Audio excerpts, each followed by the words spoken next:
School News, and today I'm going to give you what I believe is the perfect CFP format.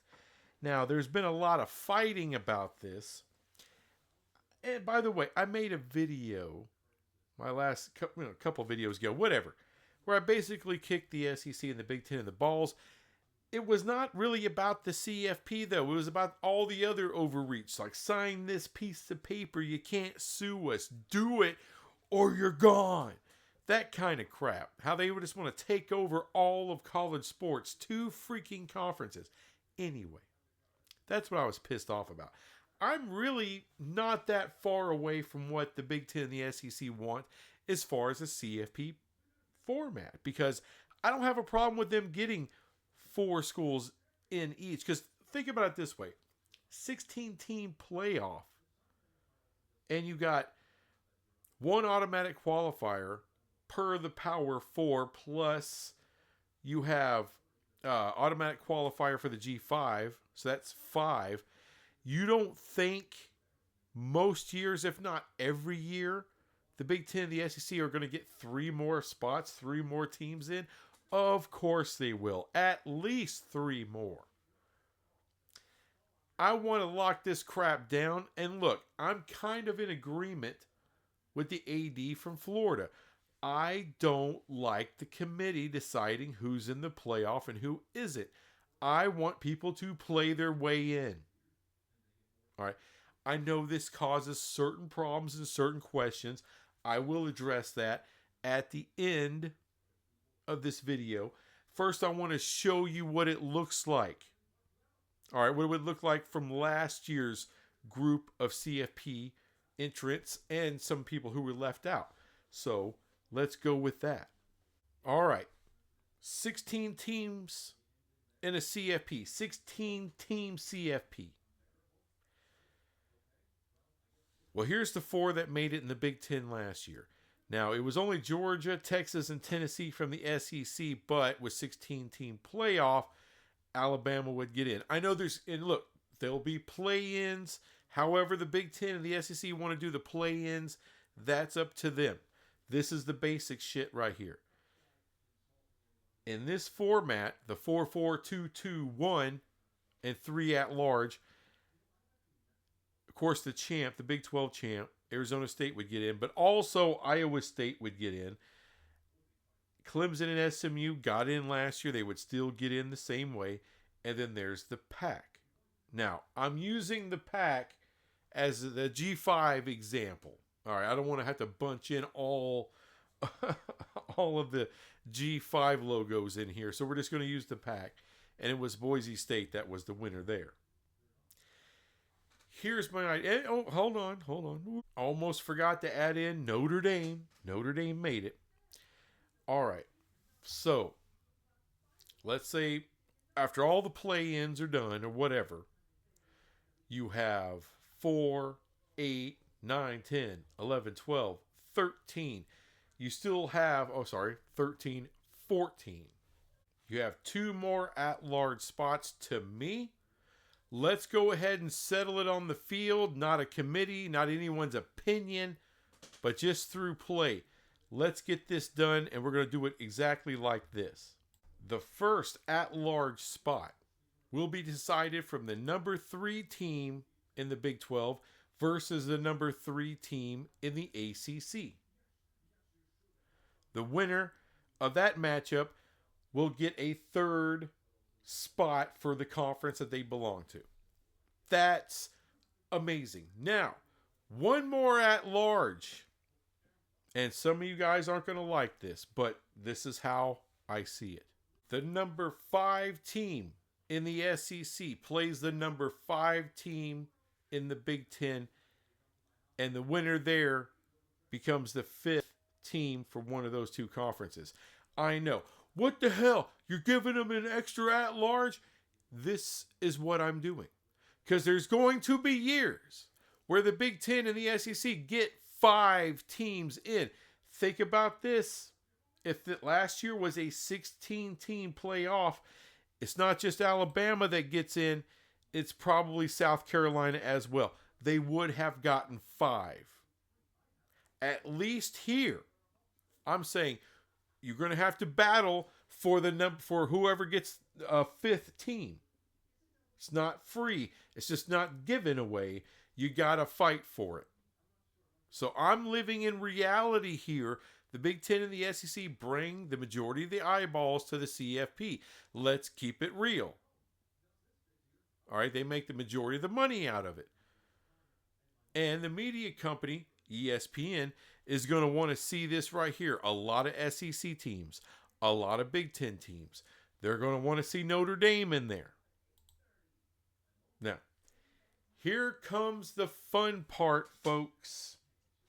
Let's just say, in all of this, Notre Dame has a sucky season. They go 7-5. They don't get in to the CFP. Now there's that third at large. Well, it's just not going to be given away.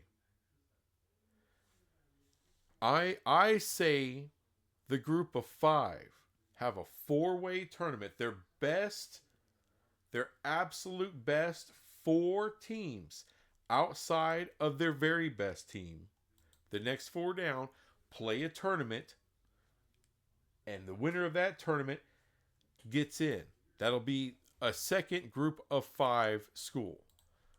I'm just going to use Memphis as an example. So when Notre Dame doesn't get in, the group of 5 gets a second team in. But like I said, a 4-team tournament.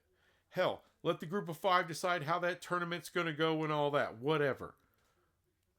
But to me, whether it's the next 4 conference champs battle it out, or it's the next top ranked 4 teams, however they want to do it. But when Notre Dame doesn't get in, the Big Ten or the SEC doesn't get another at large automatically. Neither does the Big 12 or the ACC. It's going to go to the group of 5. And if you think about it, folks, if you think about it, that means the committee does not decide none of this. Now, what they will decide, because I do think the committee plays a role, and I think they're actually better than the AP poll. My opinion, I think they're better than the AP poll. But the committee will decide who the top 25 teams are week in, week out. Now let me address some questions. All right, because I brought this kind of thing up. I was watching Mowing After Dark on College Football Mafia. It's a long title. But I was watching them and I was like, hey, if the Big 12 number 3, ACC number 3 can play to see who's the third team in, awesome. And I also said, hey, why don't we do the same thing with the Big 10 and the SEC? Let them play for a 5th spot. I mean, if Notre Dame gets in, great. If not, then let the group of 5 battle it out for a second spot when Notre Dame doesn't get in. And of course, they wanted to push back on me. Hey, how many freaking games are these kids going to have to play? Well, no one gives a damn now. So why? Who cares? You got the Big Ten and the SEC. They're one play-in games. Well, that's more games, isn't it? And if you think about it, the way it works right now, even with a 12-team playoff, you got like a month in between your conference championship game and when the CFP kicks off. That's a hell of a lot of time off. Okay? That's like 4 consecutive bye weeks. And then another one if there's another bye week. See what I'm saying? It's you got plenty of time for this stuff. What about class? What about class? No one gives a damn about class now. They've never cared about class. Maybe back in 1930, they cared about a student going to class. No one gives a shit. Okay? We don't care if you got to go from Anchorage, Alaska to the Florida Keys to play a game. No one cares. Okay? So let's just stop with that. But another thing that they address is, well, the regular season, is it going to mean anything? Well, hold on. All your conference standings that's what's going to determine who gets the two automatic. Okay, so whoever gets into the conference championship game, those are going to get your 1 and 2 spots, right? And then it's going to be like, as far as the Big Ten and the SEC, it'd just be play-ins for the number 3 and a 4 slot. In the Big 12, you would have a play-in. You know, again, it's the conference shit that's going to decide who's going to play for the conference title. Those two automatically get in, both the Big 12 and the ACC. And then, according to conference standards or conference standings, who's the third team? And then the two number 3 teams fight it out for the third spot in their conference. So the regular season is still hugely important because you want to be in the mix.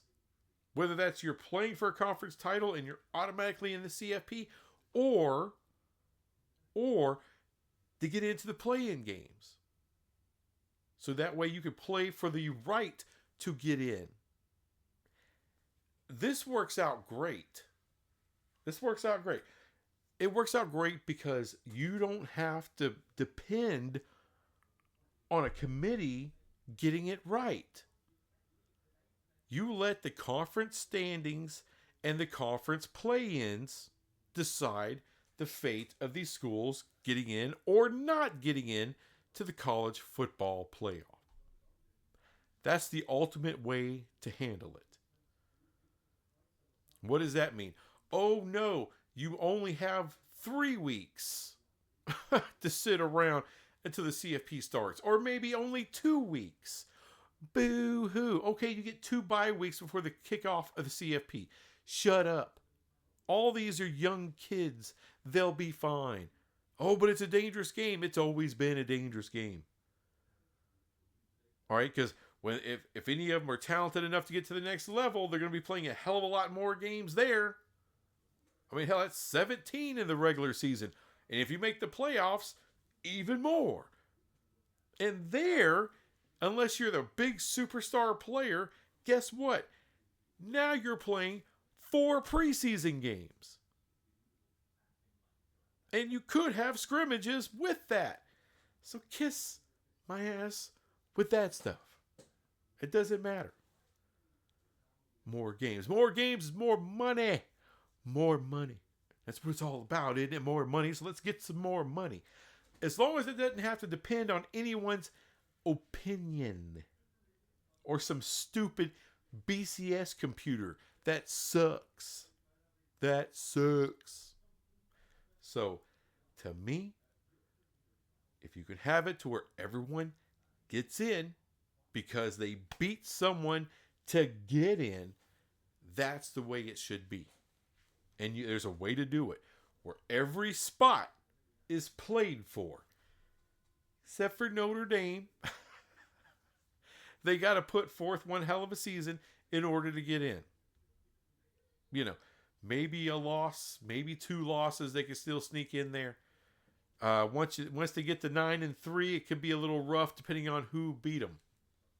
So, anything less than that, they're out. So, this is, to me, this is a fantastic way to go about business with a 16-team playoff.